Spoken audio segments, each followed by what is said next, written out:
Leenock, he was a fantastic StarCraft 2 player. Almost anytime we met, definitely anytime we met in competition, he always smacked me down something fierce. I had a couple of good games against him when I spent a week or two in a Korean team house, FXO, which he was a part of.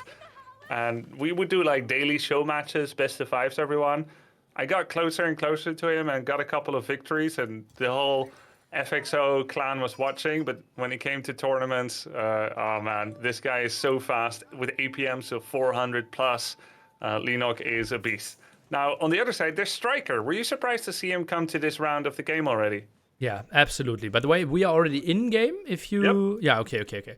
And no, I didn't see Strike at all. Like ladder ranking, like he peaked at 20. Right now, is it like 120? So really surprised to Because go. of me. You clapped him on ladder or what?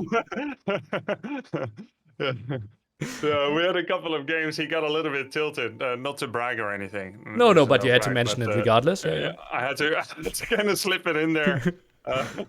I mean, I wouldn't have said anything nearly except that my chat just reminded me. They're like, "Hey, StriKeR, isn't that the guy that you tilted out of his mind?" And I'm like, "I guess it is." And for information purposes, I should just mention it with no measure of pride. Okay. Well, maybe something we could consider for a long set, that maybe if StriKeR goes down in some unfortunate scenarios, that Leenock might have an easier way of securing it than against someone that plays 100% every single game, if we were to assume that maybe some later performances could translate into tournament performances. Certainly, Leenock, the way bigger name here, and the favorite on a lot of papers. Yeah, I would say so. I mean, Leenock got to rank 7 on ladder recently. I'm sure he's had a little bit higher as well. He even kind of, and I don't know if that's like a Korean thing or if he was just speaking metaphorically, but he said qualify or die. And I don't know if like... That was a stream title, right? Yeah. And I hope that's figuratively, because I think that's extreme as much as he probably wants to go to N4C. I think he's gonna try again for a next tournament, but it goes to show that he's quite serious about wanting to qualify here. This means a lot to him. Yeah, and like there's no one that had the dedication that he had, in the sense like how many hours he got in, how much he grinded it out, and it felt like he still didn't have the level when we had the EGC tournaments, their Winter Series, Winter Championship, but now it feels he got the time. The big question though, and that's something we will see today, some players say, okay, he's top of the world with like 3-4 civilizations, but with the best of 7, does he have the depth to go for it? Yeah, that's a great question, because Leenock, he used to only play the Chinese. He thought they were such an interesting civilization that for many weeks of Age of Empires 4 release, he was a Chinese one-trick. And it was even weird to see him on any different civilizations, nearly. But since then, he has definitely broadened his horizon, and you can see him on civs like French, on English. He loves to cheese people out with longbows on ancient spires and whatnot. So he has more depth. Let's see exactly how deep Leenock goes. As for StriKeR, let's talk a little bit about StriKeR. StriKeR, not as well known to some, but luckily we have some experience with him. StriKeR also plays a variety of civilizations, of course, as is required to make it far in any tournament, including this qualifier. And he actually thinks that Delhi is really, really strong right now. And who could disagree with that? He says it's one of his best. Now, you have me at an advantage here, Neely. Which civilizations were banned for each player? Wait, none, right? It's a best of 7. Correct, indeed. We have the full choice. You're only not allowed to repeat a civilization, but very likely that if you feel comfortable with like Mongols, maybe Abbasid, maybe Delhi, and transition all those 3 wins, maybe just a Rus Mirror on Boulder Bay or something. And you're already through. Oh, God. Please, no. I don't even know if we have Boulder Bay, to be honest. Yeah, I don't know, too, but... StriKeR has it, yeah. Okay, Boulder Bay. Oh, so they kind of allocate maps to themselves, is it? So that if you lose the first game, you have a preset map to go to? Is that how it works? We have 8 maps in total, or 9 maps if you include Arabia. That will always be the start, and then both picked 3 home maps each. Right. Are they in an order, or can you pick as you lose? You can pick StriKeR. 1 out of all of your 3 home maps. Okay, can pick any as you adapt in that moment. Understood. Okay, so we'll talk more about each player and their proclivities in surely between games and as we wait for next games and during next games. But let's talk about what happened so far in this game. We've got Abbasid Dynasty versus the French. Leenock as Abbasid, of course, and he's open up with a quick barracks in order to stop the predicted Royal Knights. The early Royal Knights get some spears out, and then the stables for the usual follow-up of archers. Okay, but StriKeR, not sure if he will actually go for that many archers because he's already queuing up some scouts and went for professional scouts, so it feels like a heavy investment there when it comes to the cavalry, so won't really try to punish the spearmen. Okay, interesting. So I don't think that in Age of Empires 4 you can see some kind of activity in the mill that highlights that it is currently working on a resource. So you kind of have to infer it based on the current gold count. Now, if you look at a gold vein, as a knight goes ham on a villager, and just checking, are you at 558? Yes. Okay, great. A knight goes ham on a villager, didn't get the kill there, and if we look at the military tab, we do see that there's one loss for Leenock, and I do believe that maybe it was a villager a little bit earlier. Maybe, let's take a look. Scout is still alive, so yeah, potentially. Oh, but the knight goes down actually. Sloppy by StriKeR. Oh, wow. Losing a knight to horseman? Okay, you're 10% slower. Spears prep you and the horsemen chase you down. But he lost a knight raw to a spearman, so that's a big mistake for StriKeR there. Oh, wow. Not really what we would have expected. Leenock now feels like, okay, I dealt with those knights quite easily. Let's maybe think about using that fresh foodstuffs advantage a bit more. Goes for stone, thinks about the second town center. Wow, okay. Going for that second town center, kind of the delayed second town center that we see. In the previous set, you and Aussie Drongo, great cast by the both of you, by the way. You guys talked about how the second town center was so common as, well, a knight goes ham, kills a stone villager there. How second town center was so common when Age of Empires 4 just launched. And I think a lot of that is just people trying to apply what they learned in StarCraft 2 to a whole new game. And then as time passed, we realized that a second town center is almost never possible in the first 5-6 minutes of the game. Even though we all came up with these cool builds, it was like, oh yeah, 5:15 I can start it, 5:30 I can start it. It didn't actually seem to be viable against a wide variety of different aggressions. And that has only cemented further and further as the game developed more and the meta developed more. Yet, Leenock is going for that second TC right now, but it is with a bit of a delay. It's a couple of minutes slower, and I do think it's a lot better when played in that fashion. Plus, if your opponent is going for professional scouts, that's resources that are not put into immediate army. So therefore, Yes. maybe 2 fewer knights on the field as well. Aggression won't be that lethal against you, and you get a bit more breathing room, might get your second TC up a bit more uncontested. Yeah, exactly, and I think that's a great point. Like that's still an expensive upgrade, that research for professional scouts, even though it's cheaper for the French, and it does show less early aggression. But on the other hand, it does make the hammer fall harder when it finally does fall. As a knight goes in, his charge actually gets braced by the spear, and that's a mistake right here. We've seen. I believe it was Doubt in Saturday's qualifier match. He would charge in on a scholar on a sacred side. It was either Doubt or it was against Doubt. But you charge in, you have to cancel the charge, and then you have to just auto attack that villager. But he sloppily right-clicked the villager, and the way that works is actually interesting. That charge can be stolen by a spear that's standing next to it. So you have to move next to it and then do a regular auto attack. So he could have killed the villager, got away, instead the knight died. Leenock getting ahead in every little way here. Oh, yeah. And then the knight, obviously another big loss. And now the raid doesn't feel that scary. And Leenock, double TC boom, will feel really safe. It feels a bit like the left-hand side might be somewhat exposed, but StriKeR, not really having any army there, runs away with one of his knights. 3 more knights coming over. The archers still not on the other side of the map. I think I would have liked to see some more activity from them. Yeah. Units that are standing still are not doing any kind of bootcamp training. They're just inactive. And I guess the question is, did he expect some kind of spearman rush into his villagers? Then archers should be at home. If not, it's more likely a lack of multitask. Perhaps he's kind of protecting the professional scouts' deer retrieval here.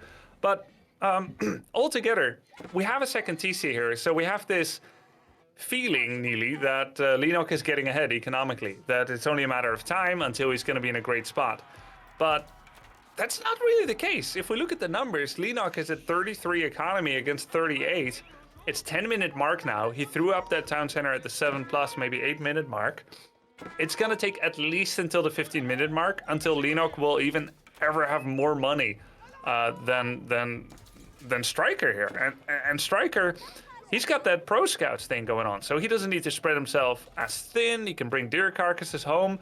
He's going to make it to castle earlier. He could then go for veteran royal knights or even the kind of unheard of French men-at-arms flood, which is so hard to stop for Abbasid dynasty on feudal. At the moment, I think StriKeR's in a great spot, despite some mistakes. What do you think? I'm a bit surprised how Leenock is that far behind in villages. Like, yeah, second TC wasn't super early. Yeah, French produced faster. But how are you 5 villages behind? I think I saw like 2 going down, more knights coming in. So I actually think, yeah, StriKeR, better pickups than I anticipated against the full Spearman defense. Yeah, for sure. There's we have 9 losses for Leenock. I think maybe 1 was a scout or 2. So I'd say we have about 7 villager losses, quite significant. Then you have to ask yourself, Leenock, did he really need to expand that early? To the left-hand side, for example. Had to have Spearman there. Now, right-hand side woodline, maybe pull the villagers a bit to the extra town center. So maybe spread himself a bit more thin than he needed to. Very possibly. A nice little counterattack here by Leenock, catching reinforcements just like he used to do in StarCraft 2 with his Zerglings. Catching the reinforcements, making sure that those 2-3 archers dies and 1 knight goes back. So the army that's here is marooned for StriKeR, but he feels pretty good with that. That's a big army. He did get a weird upgrade from the blacksmith. 1 melee armor instead of 1 ranged armor, which means that knights are taking double the damage from town centers as they otherwise would. 2 damage per arrow instead of 1. That feels like a weird mistake, maybe a misclick, or maybe he's like, no, I want to reduce that Spearman 35 damage to 34 or something. Like, how much is it actually? 29. He's now taking 1 damage less from those Spearman on his archers. 28 instead of 29. Like, that... never mind, because of course archers don't have the bonus damage. But like, either way, that doesn't seem to make sense. But there is a big army here from Leenock looking to drive away StriKeR's force. Still focusing down on the horsemen and spearmen there. I think maybe picking off 2-3 villages extra might have been a better option, but now has to run with his knights away. Spearmen still taking quite some damage, but horsemen finding the full clear up against the archers. Wow. So he committed this army deep and he was looking for more kills, and that did not work out well for StriKeR. Economically, I think he was fine. He's at 47 against 42 economy, even now. And it's still going to take a long time for StriKeR even to draw even. In fact, he will have the same amount of villagers in about 30 seconds, which is really nice for Leenock. But StriKeR has been gathering more resources until now. He's had more to work with. He's had a better chance to make it to Castle Age or get better upgrades than Leenock. So what he really didn't want to have happen is to lose a sizable portion of his army in an overextension. And Leenock made that happen really nicely. StriKeR, he was deep, his reinforcements were cut off, but he didn't feel like that was worthy of an alarm. He stayed there and lost a lot of archers. Now double archer range to compensate for that. Looking at the resources, 500 food, 800 gold. So StriKeR still lacking some food to get to Castle Age. Resources looking a bit better for Leenock to advance to it. And we are expecting the Culture Wing indeed flying in now. Wow, this is incredible that Leenock is able to make it to castle earlier at the 14-minute mark after significant skirmishes, is now drawn even in villager count together with StriKeR. And of course, he's had to spend less food on those villagers, courtesy of fresh foodstuffs.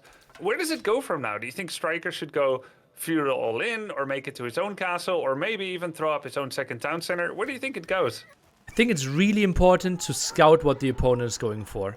Are they switching into more men-at-arms? Are they staying on spearmen? Obviously, siege will be really tricky for you. I'm a big fan, as you mentioned earlier, infamous play, maybe some men-at-arms, simply because we already saw so many spearmen out. Therefore, knights not really a good option. And I think mass archers not really great if you face 1-2 mangonels. Yeah, I think you're right. And men-at-arms are also far more resilient to the potential on-the-field siege engineering that Abbasid are wont to do. So that seems to be a good choice. French don't have anything special for men-at-arms. There are no enlistment incentives. They don't have any special upgrades, no bonus damage or health. But they're still men-at-arms. Like, they're pretty good. Yeah. They feel strong, right? We see so many army composition with men-at-arms for sure. Guildhall now coming up in the back. We could have seen the different landmark. I think yesterday you were casting a match where the French player went for that bonus biology health upgrade from the university that you kind of pull forward into Castle Age. It was a French versus Delhi game, and those knights had 310 health at Castle Age, which is pretty cool. It's a bit cheaper and it comes out a lot earlier, but he's not going to go for that. He's going to go with the economic landmark and bank up some, what do you think, gold, stone? I think typically with French, since everything costs food, I actually don't mind food. It feels so... Yeah, it feels so... Like, since gold kind of feels scarce, that you want to go for gold, but I really like to get like 2,000 food and only for the late game set myself up for gold. But I might be... I'm going against the meta with my beliefs there. Going against the green, rebellious Neely, watch out. He's gonna wear his hat backwards and join a motor gang. This is actually not that crazy probably, because how do you generate more food? He's already gotten all the deer and the sheep. He would need to make more farms, which would mean that he needs to invest in wood, then in food. It's a very long process. Well, let's see what he actually is going to go for. Right now it's generating food, but here comes in a big attack from Leenock, trying to hit that lean Castle Age timing that Abbasid players can do. Yeah, and look at that army. Kind of the army composition that we wanted to see from Leenock. But now StriKeR, he needs to show some great micro. Mangonels will do great damage against the archers and Spearmen to protect against the knights that could charge in. This is going to be a tough battle for StriKeR. Yeah, I mean, what has he got to deal with these mangonels? He's got that bonus torch damage on knights, which could help, but he's speed building a siege workshop. He doesn't feel like he can run in, and who can blame him? There are 25 spearmen, and I don't think one melee armor is going to save him from the wrath of those spearmen. Big attack there coming in with mangonels. He saves his villagers just in time. Ooh, Scouts getting away just barely in time as well. Nice save on those villagers, but that's how many farms already going down? Like 7, 8? Even if this is an equal trade, it feels like the economy will be severely damaged after this. Yes, indeed. It does seem that way. He's lost many farms and the mill and so on. Mangonels trying to find a better angle. Now Scouts being added here. Quite an interesting choice out of the town center. Same goes for the School of Cavalry. And Mangonels just really happy with forcing lots of idle time. And it just feels like raising Mangonels and rising numbers here for the veteran Spearmen makes it even tougher for StriKeR if he doesn't go for the tech switch. Where are the Springles? He doesn't have them in production. Doesn't have the gold, to be frank. If we see, he's quickly, feverishly gathering gold towards that northwest side of the map. But his current gold bank is 98. The siege workshop is standing idle. It's like, what do you want us to do? I told you these things cost gold. Go get some gold first. And he finally accumulated enough resources to make a Springald, but he will be faced with many of his brothers in another color. There's 2 Springalds from blue already, from Leenock. And that gets really tricky, right? You kind of build those to snipe the Mangonels, but if you die before, that won't really work out. Build a market, trying to juggle a bit with his resources, but it just feels like StriKeR needs at least 3 Springals to have a real chance to defend against this.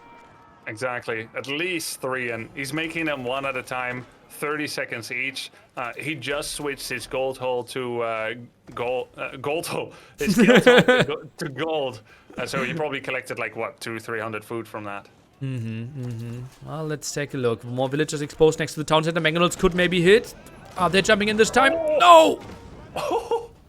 Huge hits there, huge connections. When we look at the military loss tab, it's 42 on StriKeR side, 48 losses for Leenock. Some of those were villagers. We look at the villager tab right now, 48 for StriKeR, 56 for Leenock. You look at the income per minute, we've got Leenock doubling on gold. Fairly competitive both on food and wood. Both aren't gathering that much food right now, but it's gonna be changing as Leenock is exploiting various berries all over the map. Oh, but the big fight is now coming in. Scouts from the bottom, some reasonable numbers. Oh. Spearmen are dealing with those, though. This is a nice 360 surround here. 360 surround coming in from 3 sides. Archers are shooting at the villagers that are coming up with an outpost. The archers need to ideally be taking out the spearmen, but Leenock has them very well positioned. Oh, and Mangonel shot still really good against the archers that are trying to run away, but Spearman, as you mentioned, just protecting so well against the scout. All scouts down now. It's only the knights, but they still don't want to take this fight. They saw what happened to the scouts. The one Springald is AFK for StriKeR, and his colors turn neutral. He yields. Leenock takes the first game here against StriKeR. Very well played. Oh man, and that was a really nice methodical play. The Spearman defense, extra town center, and then this one execution push with the Abbasid where they really shine. It just feels like 2 minutes, 3 minutes after reaching Castle Age. Crazy power spike for them. Yeah, exactly. And you know, Abbasid players, they can't just keep seeing the game as like a straight line. Okay, I'm in Dark Ages, I've made it feudal. They squeeze into Castle, which is often a big effort because of that second town center and everyone trying to kill him. And then in the third, in the final spot, you could say like, yeah, I'll keep going. Now I'm going to go Imperial. But that's not really what Abbasid players often want, is it, Neely?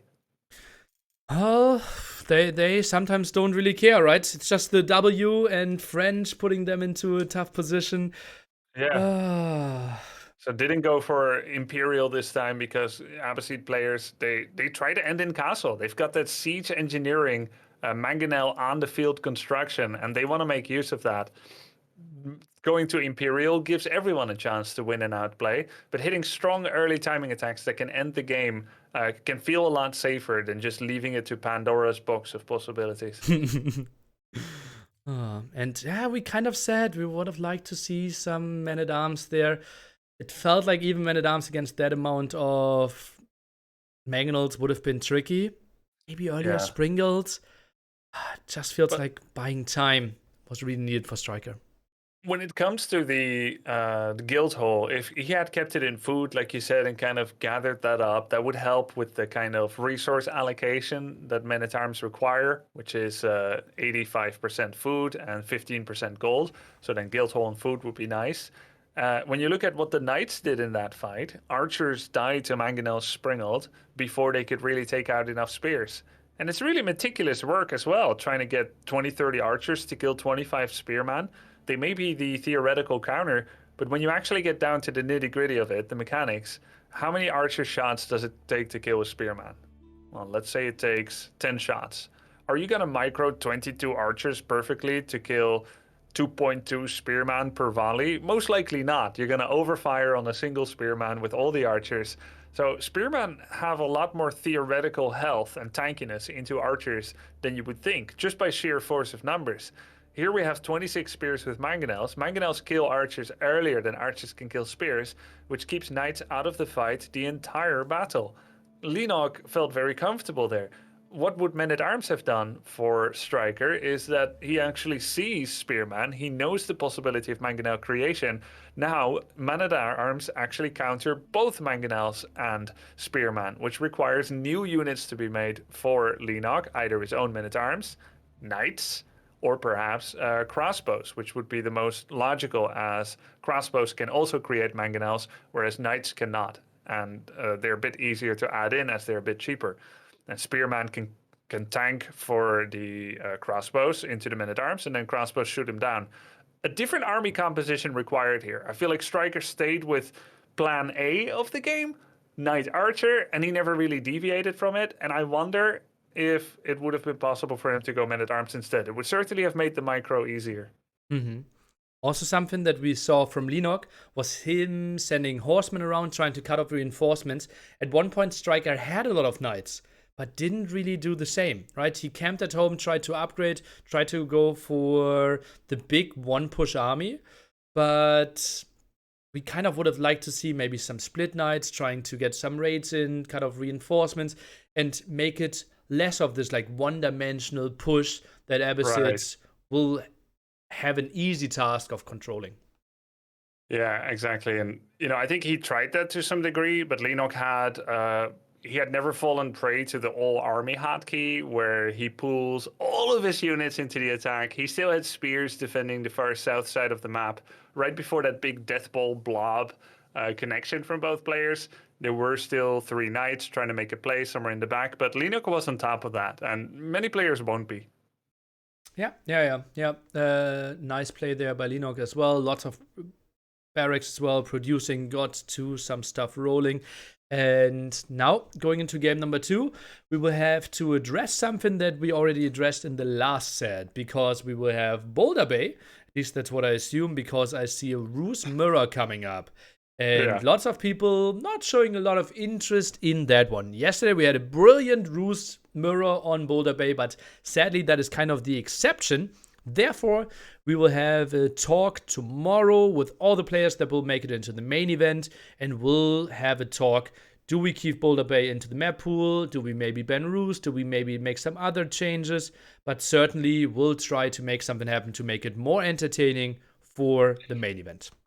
Well, my chat's really happy with it. They're like, finally a Boulder Bay Ruse Mirror. But then he quickly turned coat and heard what you said, and he said, ban it. So, yeah, I think our communities are probably joined on it, not to sway this this vote that's coming up too much, but I would be in full favor of banning Boulder Bay as well, even just to stop Aussie Drongo's metaphors about what it looks like. Oh, God. He really enjoyed that as well. I heard him giggle when we loaded up into the map already. So I was like, what was going on there? Going to Germany to see Bratwurst, and he's... Yeah. It's okay. It's okay. We're open-minded about these things, but not about Boulder Bay as a map in Age of Empires 4. I mean, I love Ruse. I think it's a great civ. But the conversion of the attack ship just bypasses an important rule of RTS. It's like turning villagers into Khans or turning villagers into mangonels. Like, yep, well, I've got 59 villagers. Now I've got 59 mangonels. Like, there's something wrong about being able to bypass that. Yet I do appreciate and respect the unique design that Ruse have. Maybe something can be done. We're not the designers, but we can have ideas for it. But it's just, when it all comes together on this map, it ends up being a bit silly, doesn't it? I've tried many different things, but they convert the ships and it's over. Age of Empires 2 actually introduced a civilization last year that had a technology that in Imperial Age, if you do it, all your villagers become men-at-arms, basically. Or like veteran spearmen, kind of on that level. And is it good? It's crazy good and completely broken. It's the most hated upgrade in the game. And yeah, we got that in the light. So like AoE 2, like it's the Loiter ship is only a very light version of that. Okay. And was this always in the game, or is it one of the recent DLCs? It's one civilization added last year. Yeah. Okay, yeah. Yeah, that's a strong mechanic, man, because RTS follows the rules of the physics of the universe, and in order to make a unit, you have to have a unit producing structure, and you've got to crank them out one at a time, and that rule is kind of bypassed. So, well, maybe we'll see something different here. We've got Boulder Bay spawned. Deep fish are, of course, better than in some of the early Age of Empires 4 tournaments, because you guys pre-check the map seeds. You're not carefully pruning it for exact equality, nor do you know which player is going to spawn on which side, but you're at least looking at it and thinking, yeah, that's acceptable. And I think that's a great way of doing it. Mm-hmm. Plus, sometimes checking maps is tricky, right? When it comes to Arabia. A good map for Abbasid is very different than a good map for French, because Abbasid, you kind of want to have defensive barriers. For French, it's really important that you have at least one defensive gold line. So, pretty tricky in that sense. But yeah, on Boulder Bay, obviously trying to aim for reasonable relic spawns, access to the top without any blockage, and reasonable distance to the first deep fish. Yeah, that's a good point. And, you don't know who's going to be on what side and which civ it's good for, but at the very least, you know that everyone will be Ruse on Boulder Bay. Well, not in the earlier rounds, right? Because Ruse might be banned. Yeah, okay. I thought you were going to say because the non-Ruse pickers don't make it to the next round. You're right. There are still bans there, but Gone are the days of the English Vanguard men-at-arms rush with a dock transport ship drop on the perimeter of the island of your opponent, or like the Imperial official spearman-empowered spearman rush by Chinese. It seems everyone's accepted that for now at least, necessary evil. Let's work on your most optimized Rus build order. Yeah, and people I think if you want to make it deep in this tournament, you kind of at one point had to train Roosmar on Boulder Bay. Because it's kind of a very likely scenario that it happens in the best of 7, and if you want to make it to the main event, you have to win a best of 7 at one stage. So it feels like builds got a bit cleaner compared to, I would think, like 2 weeks ago when I was looking at Roosmars. But still, significant differences. We sometimes see feudal age differences of like up to 30 seconds. That's a lot, right? Yeah, I think 30 seconds might be enough to already lose you the game there if you fall behind, unless you somehow are the best ever in hide and seek and save all your ships and then still get a big transition with maybe better economy. Yeah, and that requires a lot of multitask, like sending your fishing ships to 7 locations, then morphing them and hoping they don't get picked off before, and then bringing them back synchronized in order to have all their target fire happen at the same time. That's a pretty big gargantuan task, actually, that you would rather do without. And the interesting thing is, you say it's about practicing your build and your Rus mirror matchup on Boulder Bay. That's true. I liken it much to a racing game.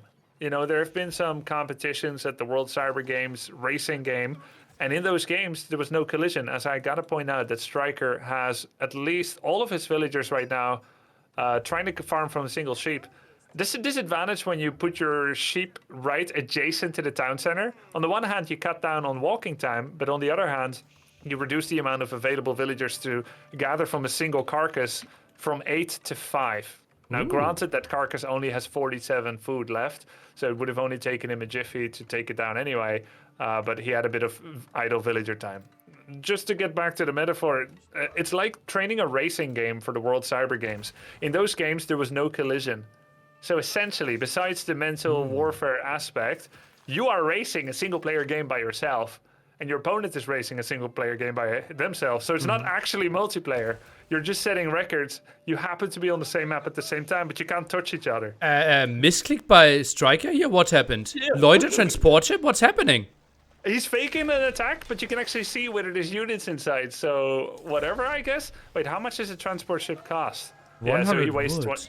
he wastes 25 wood with that. He's going to be able to morph that to an attack ship. It just costs him 25 wood, maybe like a joke. 20 The point is, 60. when you're making your Rus build orders better on this map, you can just practice against AI. It's about how fast you get to feudal. There's no interaction until that point almost with your player, with your opponent. So whoever makes it to feudal faster. Actually, Grubby, I think this is endless IQ play. I think it is intentional. I don't think he's actually losing resources because he will simply only pay the difference of the costs. Yeah. And I think there this is a one might be minimum- faster to the other side. There is a minimum cost of 25 when you're downscaling, right? Okay, but yeah, it didn't downscale. It still didn't downscale. It did cost 20 extra wood and 60 gold or something. Okay, is there an advantage or it's just for the lulz? I guess it's just for the lulz. I think I will need to. I think you go there a bit faster.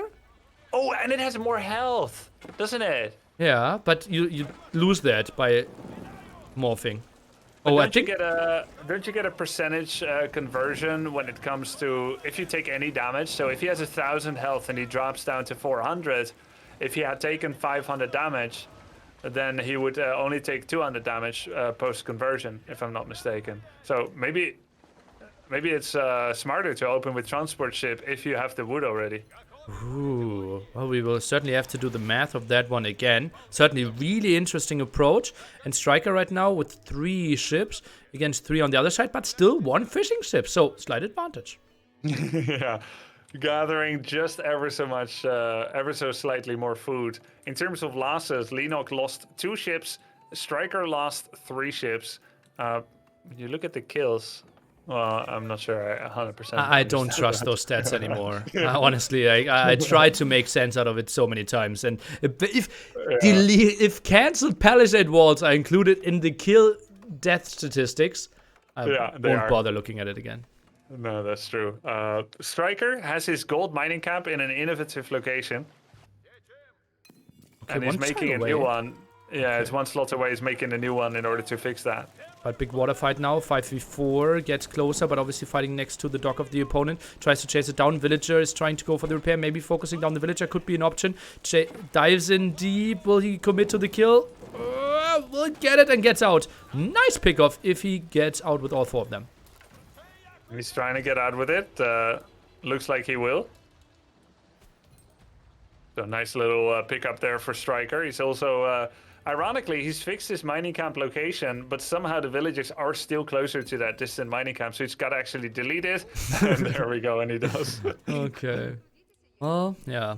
At least got that. I'm actually quite surprised. I've actually seen build orders where people build their first mining camp at 11 minutes. They just like slaughter the Golden Gate and actually build a market. Early wooden fortress, because you simply get plus 20% wood. You would think, right, that early wooden fortress should be worth it when you with an eye on the continuity of that gathering.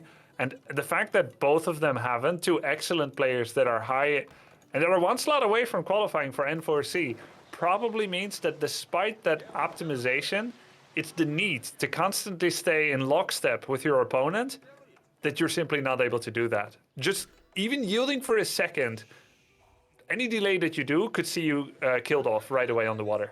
But why are we adding 2 new lumber camps then? Is the walking distance more than 20% here? I think I would have rather seen a wooden fortress added than another lumber camp. A good question. I mean, there's 16 villagers on wood for both just about, and that means that you earn back a lumber camp, which is 50. You earn it back in under a minute easily. The problem with the wooden fortress, with 3.5 times the cost of a lumber camp, no matter how worth it is, it puts you behind 1 or 2 ships too early, perhaps. I'm just theory crafting here. I'm not a Russ abuser on Boulder Bay. I prefer to play another Civ and get tilted when I lose. But maybe that's why. Maybe it's just that little bit of a delay that they really cannot afford. StriKeR got some nice trades again. It just feels constantly he goes in, takes 1 more kill, goes back into healing. He's slowly increasing there in his advantage. I think the villager might be stuck between 2 docks right now, though, which is quite funny. So, Really? 3rd dock? Well, is the dock not adjacent to the woodline on both sides? I do not dare to predict collision in Age of Empires 4. Ah, that's, yeah, you're a clever man. That's something I still need to learn. Yeah. Yeah. You know, one day we'll get it. We'll look at that in just 1 second. We're like, yeah, that's a hold off. Like, no, it actually has a 0.8 gap and villages are 0.7 collision. It's open. One day we'll know, but today is not that day. 8 attack ships against 10 attack ships on the field. No real fishing being done. Only 2 docks, which is a bit surprising. Sometimes on this map I already see people go up to 3, maybe flirting with 4 docks already.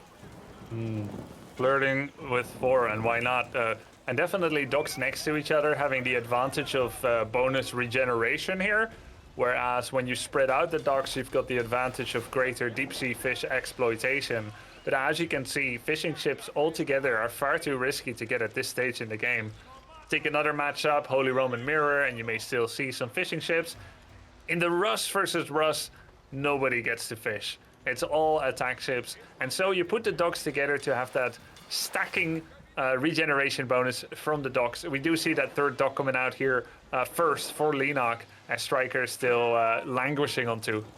I think the future might actually be that some people try to get sneaky and hide 1 fishing ship at the bottom simply because defender's advantage is so big. We now see 11 attack ships against 10 trying to get away. Damage output feels better for StriKeR simply because actually both having the attack upgrade.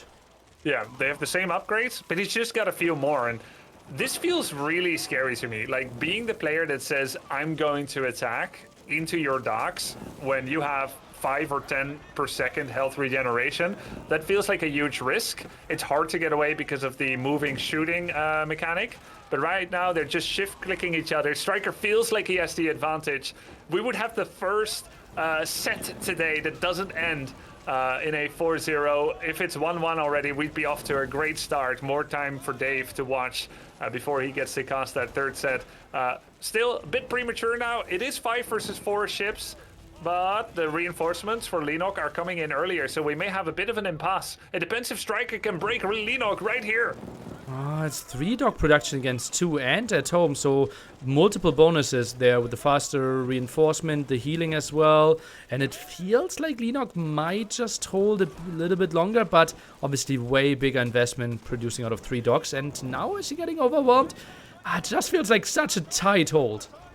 Yeah, very, very close. And, you know, we're seeing the first pullback micro so far. Neither player really bothered with something so tedious as pullback micro, just because the amount of fire was high enough for ships to probably die to the second volley of a cavalcade anyway. But now StriKER's pulling back the first fishing ships. He's 50% effective. He's pulled back 1 Lodge attack ship, and it's going to heal, and the other one died. But it looks like he's actually about to break. It looks like it. And 3v1, yeah, no way of coming back there. Still really good micro. Michael back 1 with 4 HP, 1 with 40 HP. So crazy, crazy moves. Now goes for the healing at home. And Leenock, it's getting tricky. I think the only thing that is keeping Leenock in there is that he produced out of 3 docks so much more consistently. Yeah, exactly. But when you look at the trades that are happening, we've got 28 losses for Leenock and 21 for StriKER. Leading into this, it was very even. It was like 1, 2, or 3 discrepancy at the most. So StriKER did get a much better result there. He's actually got so many attack ships in production. Right now he's got 7 attack ships against 0. Wait, no. Sorry, 7 against 4. Some more popping now, but obviously will take quite some time. Anyone thinking about Castle Age is just the big question. No, both players sub 100 food. Everything's still on wood. Oh, but it's stable by StriKER. Interesting. What? Okay, so it can be an absolutely game-winning thing to have. Oh, by the way, a wooden fortress for StriKER and not for Leenock. So he is getting that influence advantage, like you mentioned. He managed to fit that in all throughout winning the water. He seems to be in an excellent position. And if he can actually use that stable to spread Leenock's attention and just send 1 or 2 early knights into the villager line of the gold of Leenock or even the wood, that should be game. I think we're looking at the 11th hour here, and it's the beginning of the end for Leenock. Let's see about that one. Wood income is also really good for StriKER. Just feels like Leenock still thinking about defending this one very carefully. 4 docks for him, 12 against 9 ships on the field though, or on the water. Well, but 4 new ones popping pretty soon. Full new cycle for Leenock pretty soon. Okay, but he loses 1 immediately. StriKER pulls back his ship. It's still alive. There's 2 losses already for Leenock. A 3rd one now. He hasn't killed anything yet. There's the first one. So this is a 3-for-1, 4-for-1 advantage for StriKER. I think that's going to be it, Nilly. Oh, it feels like the movement by Leenock is just incorrect there. If you click at the bottom, they kind of line up, and some of them are easy little targets, while the others can't really help in the fight. Yep, he's spinning them like they are hulks, but they are not, Nilly. Well, what are the next steps here? It feels like licking the wounds again, going back, and still both players far away from Castle Age. So the most important thing is simply the bigger numbers. We're looking at 20 military for Leenock, 30 for StriKER here. Yeah. Which is 2 pop for a ship, apparently. I didn't even know that. Whoopsie. Yeah, I didn't know that too. I know some ships are like 6, like the Karaks and stuff. Didn't know attack ships are actually 2. We've got 12 ships from Leenock against 16 from StriKER. So that means Leenock can't attack. StriKER has and can and has attacked many times. And then we've got the first early night coming in. I mean, it's called early night, but I think it's more of a late night, don't you think? Yeah, maybe it's early morning. It is for me too, so that yeah, makes with sense. your sleeping schedule. I know. Yeah. I see when you're answering me on Discord like 7 a.m., 8 a.m. A streamer never sleeps, man. Okay. It's around the clock community management. Got to put out a lot of fires. You know, someone has a build order question at 9 a.m. I wake up, get on an alert, answer it, back to sleep. Nice. Give something for the subscribers. Some For recorded sure. games for them as well. Yeah, Logan selfies, recorded games. Yeah. keep Instagram is thinking never about... sleeping. You must be busy too. You're preparing a LAN, I heard. Yeah, I heard so as well, but I don't sleep simply. It makes it easier. So we actually have additional sales coming in for StriKeR. He's going to get that movement speed. Even though, ironically, it's the one time he doesn't need it anymore, because he's going to park his ships. And he's going to answer some community questions.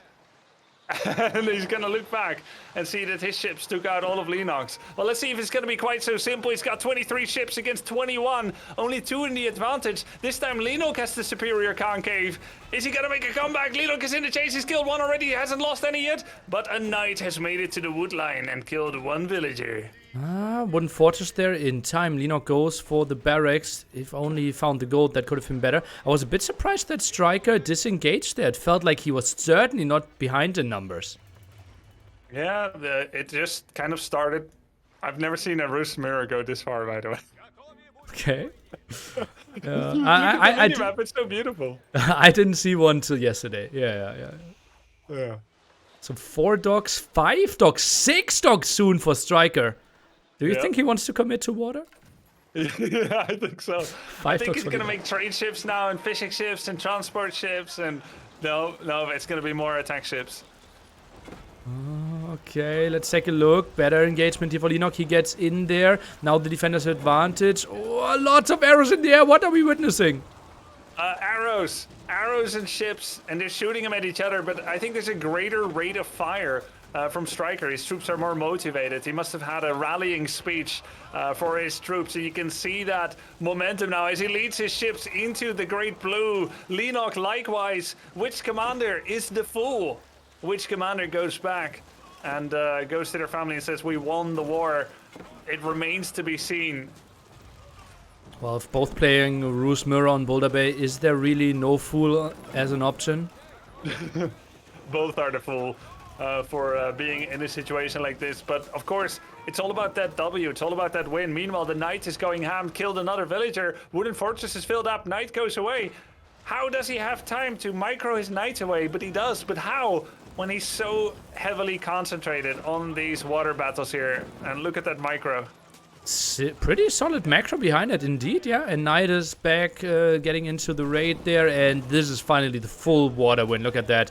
Down below 3 attack ships now on water. Full water control for StriKeR. Yep, and that's it.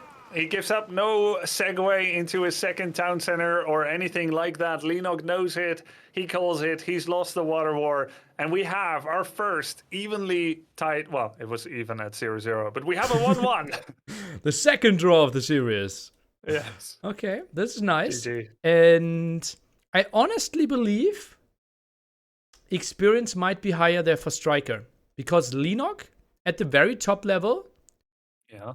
And only playing ladder probably doesn't have the experience in Boulder Bay, Roos Mirror, because lots of his opponents are quitting Boulder Bay. And if he finds some players that are playing against him, those are like maybe TheViper DeMusliM, they are playing HRE or trying to experiment with stuff. Right.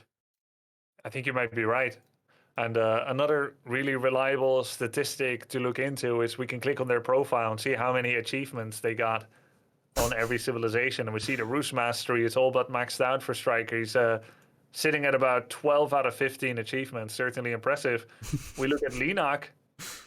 What do you think? Just a prediction based on your experience as a long-time Age of Empires caster.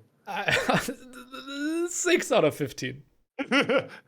No, it's just about 3 or 4. Nice guess. I think I would have been right there with you, but he only has 3 achievements for Roost Mastery. So I think your initial gut feeling that Leenock hasn't really I drank don't the even Roost know what Kool-Aid. that means, Grubby. What are masteries? Like what is a mastery? You can't expect to be a pro and qualify for N4C without completing your masteries. No. So masteries, okay? You go into masteries, keeping in mind that you're gonna have a massive memory hog. You soon go to be into fixed, masteries. TM. Like, okay. Yeah. And then you look, okay, Roost Mastery, 3 out of 15 tasks complete. Wait. If you want to complete the 4th task and become a real... I never clicked that button before. Well, then you're not a master yet. Okay. So, for instance, right, in order to get the 4th out of 15 masteries with Roos, accrue 250 gold from hunting cabins while still in the Dark Age. So sometimes, and this is the irony of skill, right? Sometimes in order to be a master, you first have to go back to the basics and stay in Dark Ages. Stay in Dark Ages forever and accrue 250 gold. Even though there's nothing to spend gold on in Dark Ages. And if you did that, then you'd be a Ruse Master, and then maybe you would win the Ruse Mirror Battle in Boner Bay. 4/5 on the way to a Ruse Master. Maybe next step is collect 500 gold in Dark Age. Gain enough gold for Imperial while still in Dark Ages. Not long till people will put that on their Tinder profiles. Like 7 out of 10. I collected 1,000 gold in Dark Age with Ruse. Have you? Smug face. Okay. Yeah. Thanks for putting that into the game, Age of Empires 4. Okay. So Ruse Mirror was good for something. Yeah. Yeah, it was a nice game. Get to know these players a bit more. That's true. Okay, but next up will be a home map of Leenock, and he went for really aggressive ones, by the way. King of the Hill, Highview, and Altai. And oh boy, a civilization that was heavily questioned, but became a fan favorite now. Yeah, which one?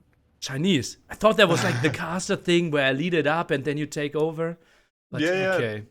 You were questioning like, what is he talking about? Yeah, I mean, English is pretty... English is so special. No, of course. It's Chinese from Leenock. That's his main. And he's no OTP, he's no one-trick pony, but this was the OG civilization for Leenock.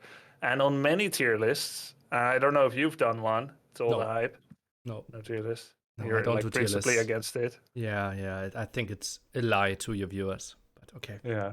Well, I always say don't take tier lists too seriously, and just because someone thinks they are estimated to be number 8 on a ranking list, that doesn't cover everything you can do with it, nor does it mean they're bad.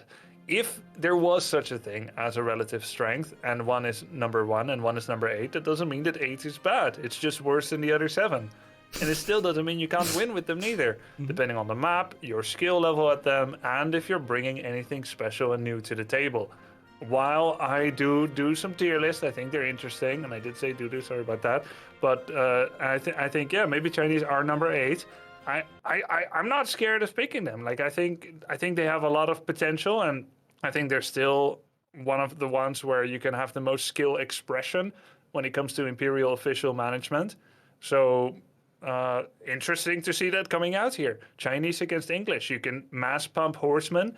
We don't know the map yet. You said the home maps for Leenock are King of the Hill, Altai, and Highview. Highview having, Highview Chinese, I think is one of their worst maps. Yeah, I looked that up before. That's their worst win rate map. So I'm assuming we're watching here either King of the Hill or more likely that this would be, did you say Altai?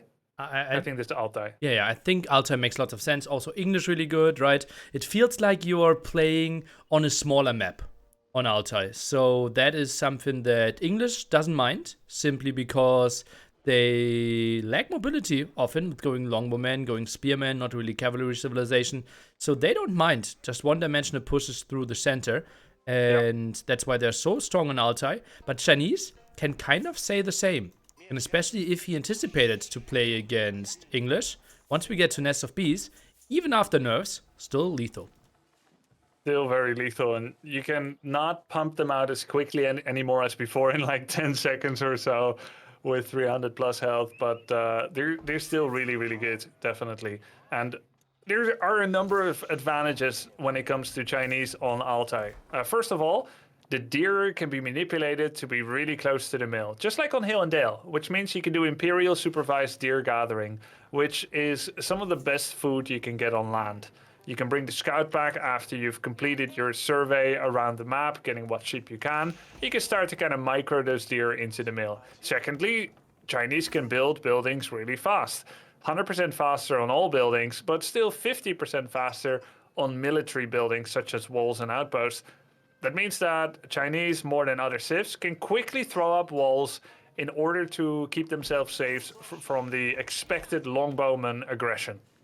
And yeah, longbowman aggression certainly something that feels the very standard thing here. The big question is, how will StriKeR play in addition to that? We have seen different approaches when it comes to wheelbarrow early being squeezed in. We have sometimes seen people go for the early attack there, trying to maybe even go for early rams, because sometimes Barbican of the Sun is the defensive building.